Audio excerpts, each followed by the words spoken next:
Hi, I'm with GarageDoor-Indianapolis, and today I'm going to show you our special clicker. It's a universal and you can program it yourself to your opener. So we're going to open the clicker.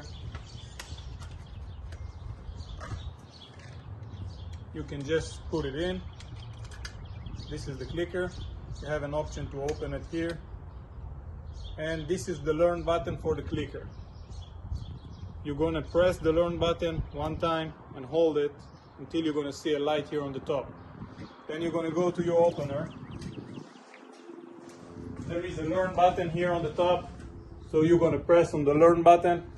Then you're going to hold your new remote for a few times, press the button until the light is going to flash on the opener.